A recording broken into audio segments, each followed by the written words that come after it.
Lions are in Indy getting ready for tomorrow's preseason game number 2. We'll preview that and go to Indy as well. You are Locked On Lions, your daily Detroit Lions podcast. Part of the Locked On Podcast Network, your team every day.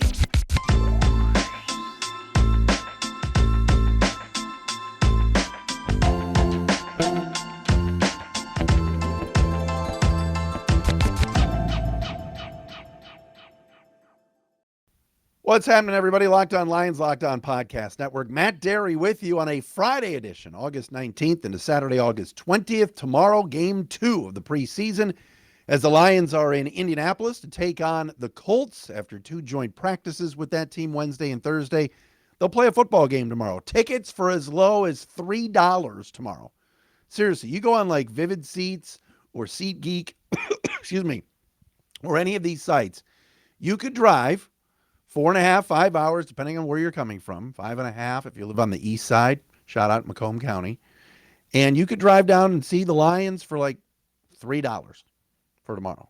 For preseason game, likely backups for both teams. You're going to see a lot of Jake Ellinger and Tim Boyle tomorrow and all that stuff. But it's possible that you could get in for less than $10. So I'm just throwing that PSA out there. But it is Locked On Lions on the Locked On Podcast Network.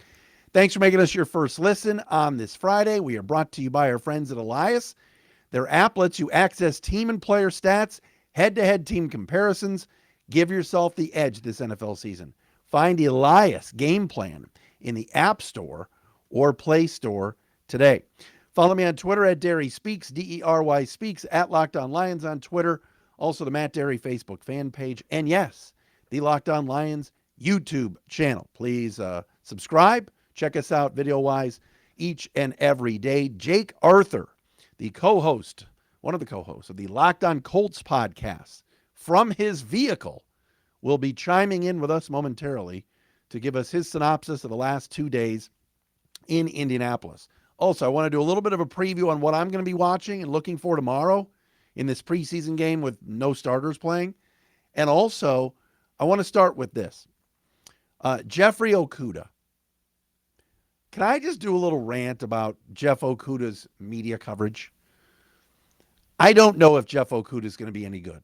All right, the Lions drafted the now third-year cornerback, number 3 overall a couple of years ago. He was inherited by this regime of Brad Holmes and Dan Campbell, but he was the last first-round pick drafted by Bob Quinn, and Quinn was subsequently fired that season where Jeffrey Okudah did not play all that well, did not live up to the billing at number 3. But a lot of factors went against him. And I want to rant about something because I saw some things on the internet, and I'm not going to call individuals out. I'm not going to get personal. But these folks know who they are, all right? And Lions coverage is phenomenal, all right? The mainstream, I hate that term, but the mainstream media, the blogs, there's a lot of really good coverage for this team. I do a podcast here. I'm not a reporter. I keep saying that every day, and I got to stop doing that. But I see on some of these blog sites, some of these headlines, Okuda on Wednesday, okay? Okuda torched. Okuda embarrassed. Colts pick on Okuda. Okuda gets trashed on Wednesday. And the defensive backs had a bad day on Wednesday against Matty Ice, Foles, Ellinger. It didn't matter who the Colts quarterback was. They had a good day against the Lions secondary. Nobody played well. And we said this yesterday. Dan Campbell called them out Thursday morning and said, I better see better performance. And they played better. But Okudah specifically, Jeff Okudah has played in 10 games in his NFL career in 2 years. Okudah just torched, embarrassed, burnt to a crisp. Remember Elvis Patterson, former Giants cornerback for many years, was nicknamed Toast because he kept getting burnt? Oh, you might as well just call him Toast. But yet yesterday, Jeff Okudah on Thursday does a damn good job on Pittman, on Pierce, on the Colts wide receivers. He did well on Thursday. He bounced back. There's not a word. Did anybody write, Okudah destroys, Okudah batting balls everywhere. Okudah shines. No. Only Wednesday we saw he was toasted and burnt to a crisp, and yesterday it was crickets. That's not fair. It's not fair. I don't know if he's going to be good or not. Jury's out. I'm not defending him. I'm not praising. I'm not ripping him. Has he lived up to the billing? Of course not. Remember, he came in 2020 in a COVID year, had no camps, had no OTAs, did everything virtually, couldn't be on the field with his teammates. He was picked number 3. He didn't choose to be going number 3 as a cornerback. The Lions took him at 3. Should they have taken Justin Herbert or Tua and we could make this argument? Sure, of course. But they took him. He gets put into a defense with Matt Patricia where they said, you're going to play man like every single down. It's like, what? That defense was a joke. And the coaching was a joke. Joke. This poor kid's put out on an island. He plays 9 games. He gets hurt. He started, 6 or 7 of them. He only had 1 interception. Didn't have a lot of help. And he had a bad rookie year, and then he got hurt and missed the rest of the year. I think he played the first 9 games, he got hurt.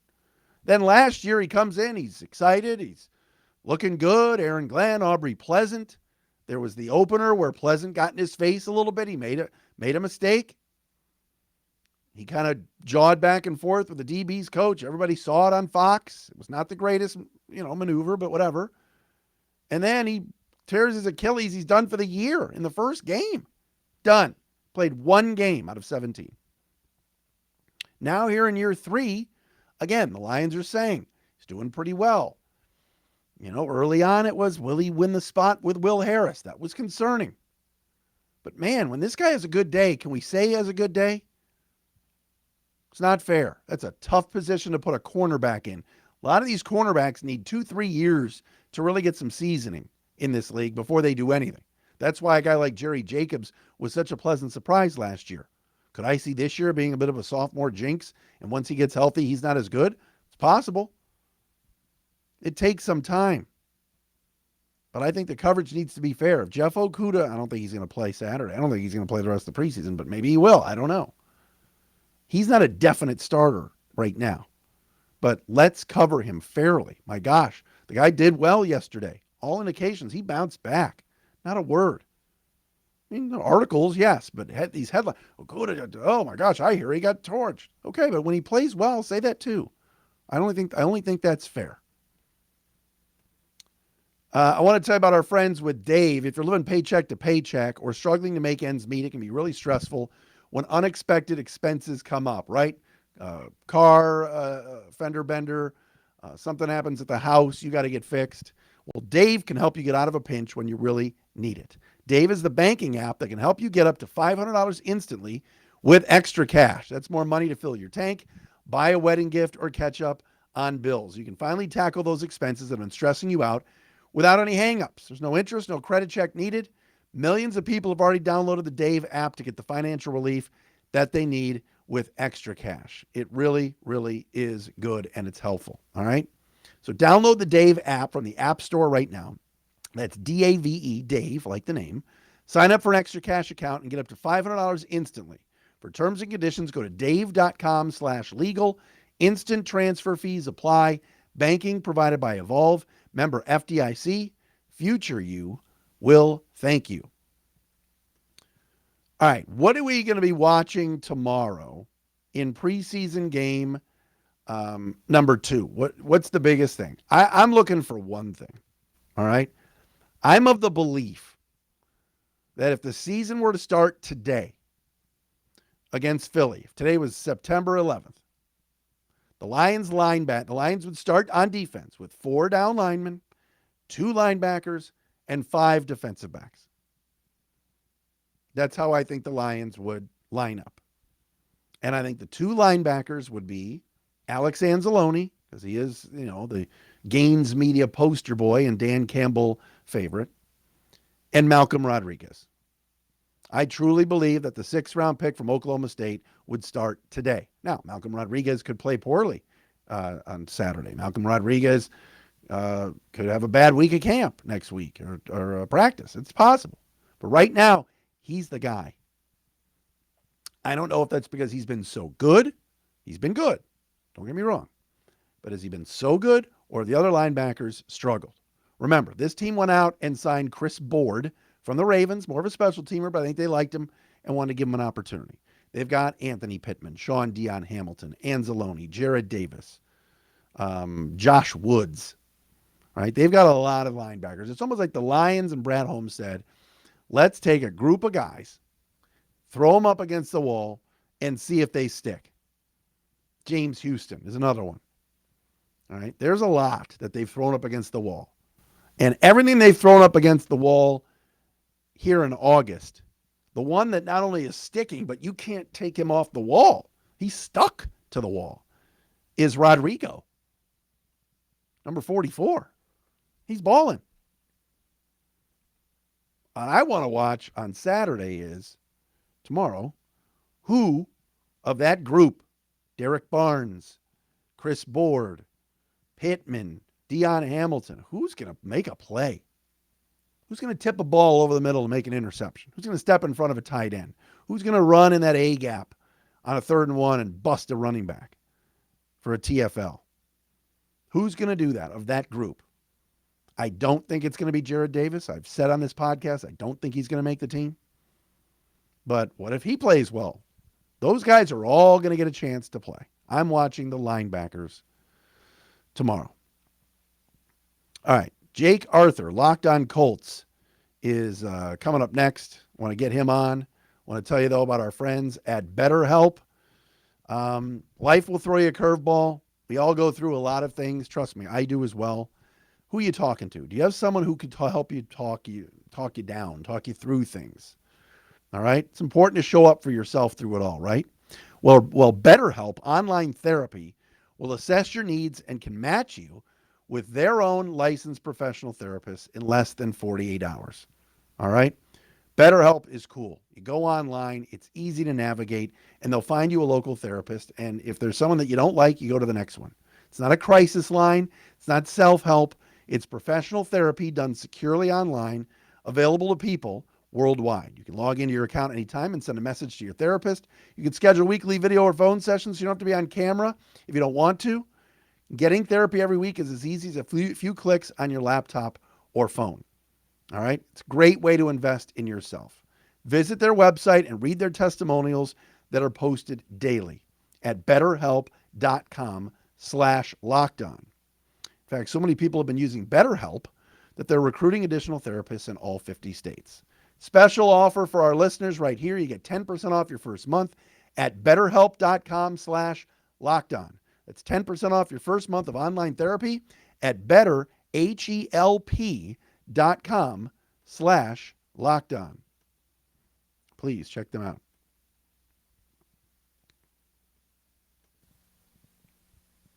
All right, as promised here on Locked On Lions on a Friday, Jake Arthur, the co-host of the Locked On Colts podcast, joins me here. He was at the joint practices the last couple of days and got to see the Lions and Colts up close. Jake, thanks so much. Yeah, absolutely. Thanks for having me.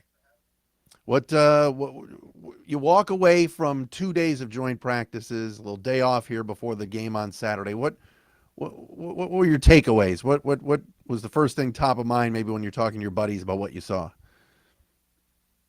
Is the Colts offense really finally seemed to find a rhythm on Wednesday. Seemed like they really couldn't do much, especially in the passing game, unless the pads were off.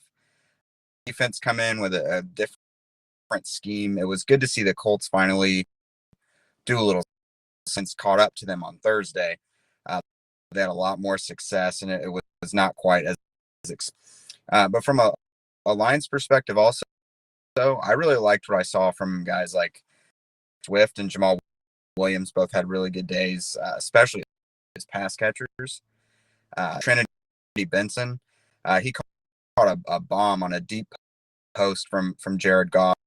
That was defensively. I was impressed by Aleem McNeil and Aiden Hutchinson, and in general, I thought the defense, the Lions pass rushers, real defensive line, first, second, and third team.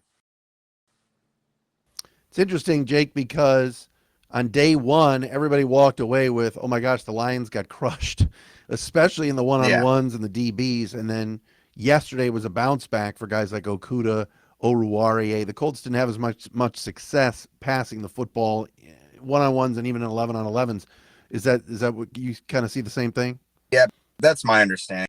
On Wednesday, it was definitely Colts offense were the winners. Up one-on-one, 7-on-7s, 11-on-11s. Each session, it was the Colts.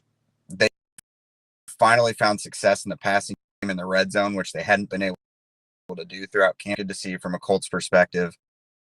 But yeah, Okuda, Oruwariye, and those guys really Thursday, from my understanding.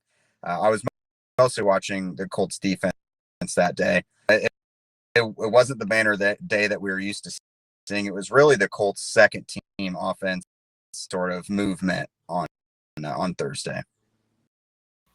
Tell me your thoughts on just Detroit in general and how Dan Campbell, his staff sort of ran things, and obviously the hot topic here and what everybody wants to talk about here is just the physicality and the grit and all of that Detroit is kind of trying to bring to the table and actually emulate a little bit about the physicality and how the Colts want to play. Did you get that same sense watching Detroit the last couple of days?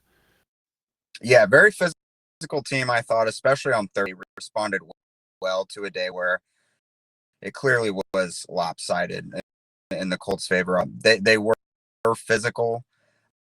I really like how Jared Goff he'll take his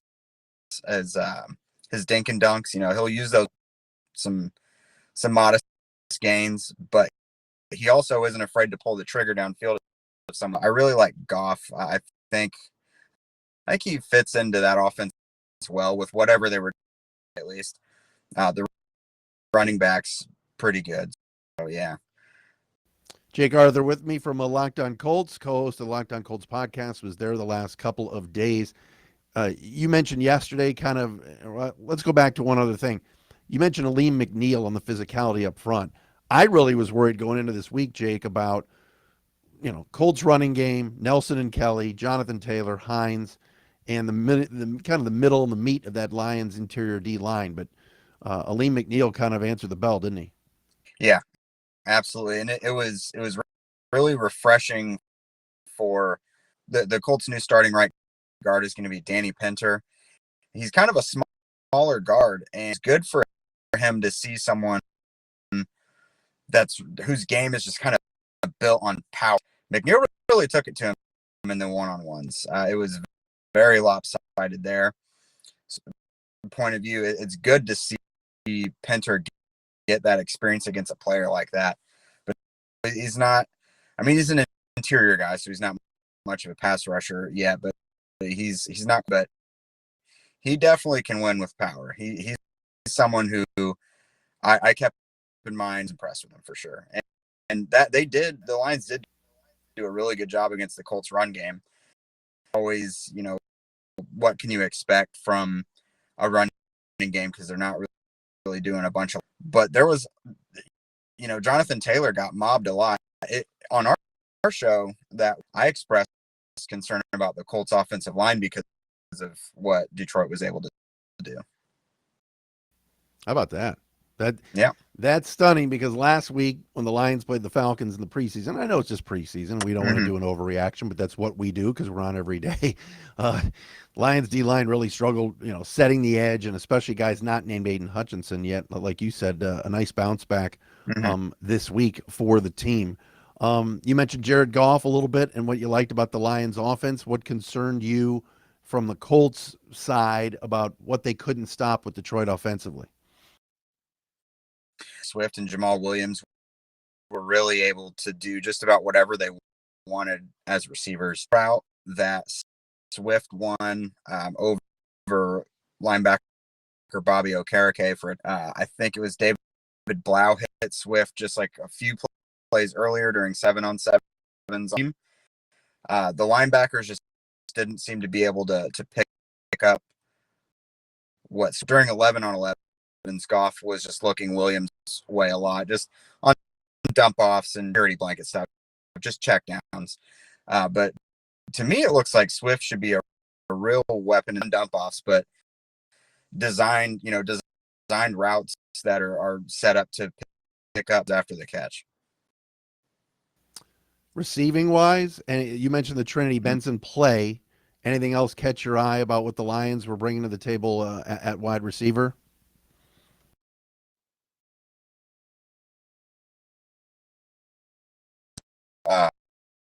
DJ Chark, but on one real deep shot that they took to him, it was overthrown.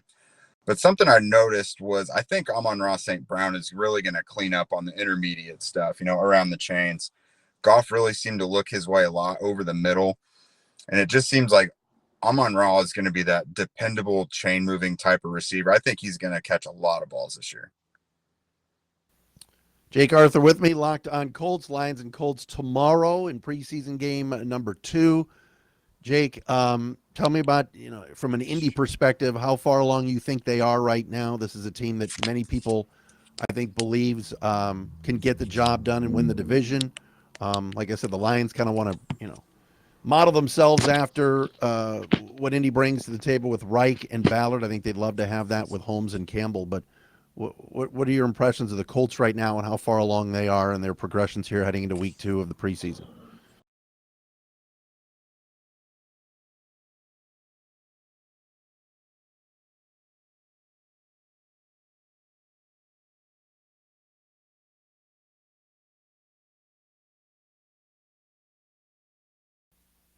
Got a little technical problem. We're going to get Jake back on here momentarily. Here we go. Jake, you back? Can you hear me? Back with us, brother? Yeah, sorry, I got a phone call.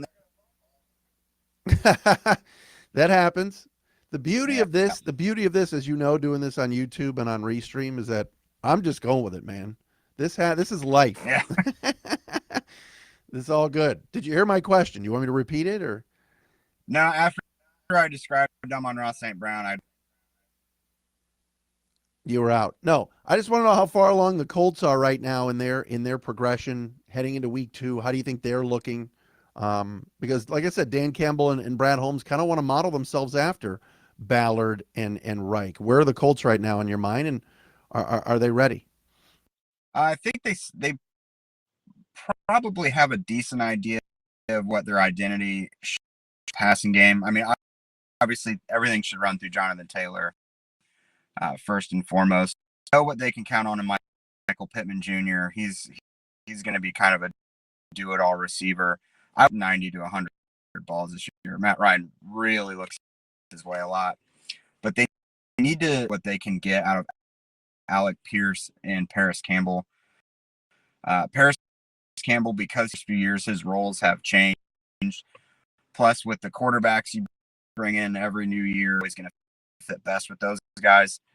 It looks like he's going back to the slot this year, and then you're going to have as the main outside receiver opposite of Pittman, be, at least as a rookie, a lot of what it was at Cincinnati, a lot of down grabs, things like that. You really don't know what the tight ends are going to look like quite yet. Unfortunately, they had a torn ACL in the first joint practice. He looked like he was going to be able to contribute. Mo Alley-Cox, this is going to be the first time he's being asked to be the guy at tight end. Contribution from Kylan Granson as well. That's kind of their yards after catch, field stretching. That, and then they got to hope the offensive line holds up well. You have the three, kind of Quentin Nelson, Ryan Kelly, and Braden Smith. But they're working in a new left tackle with Matt Provius, and then Danny Pinter at right guard, which overall he's pretty good. But you see him against someone like Aleem McNeil that's just got a lot of power. Final thing, tomorrow we're going to see Foles and then Ellinger. Who else are we seeing at quarterback, and how are those guys looking? And, should the Lions do well, or do you think like, hey, look, this situation, this QB situation in Indy is actually the best it's been in years? Yeah, so the quarterback situation is really good. Really, with the depth quarterbacks is the offensive line that's protecting him. I guess Detroit's in one session against Foles Thursday. The protection against the Bills was not great. Ellinger had a great game, but he was under duress. constantly. Said yesterday the Colts, most of the Colts starters aren't going to play the first quarter, and then Ellinger will play about a quarter and a half, and then rookie from Notre Dame. I would expect most of the Colts Damon Ellinger's in there, because not that Nick Foles is necessarily a statue, but he's not gonna win the game buying time with his legs. I think he'll probably have, and I don't know if it's just miscommunication with the receivers, but we've seen plenty of same page, and it results in interceptions. So Ellinger seems thrives the best under literal pass rush pressure. There, I if I was betting, I'd probably put my money on the Lions to win this one. Preseason gambling. There's nothing better than it, Jake, as you know. Thanks, brother, for coming on. Appreciate the insight and followed your tweets all week. It was great. Thank you so much. Thank you. Yeah, thanks for sticking with me here through this very entertaining me trying to get. You in the car. It's a Friday show, brother. It's all good. I appreciate you. Jake Arthur from Locked On Colts and at Jake Arthur NFL on Twitter with us here on a Friday edition of Locked On Lions.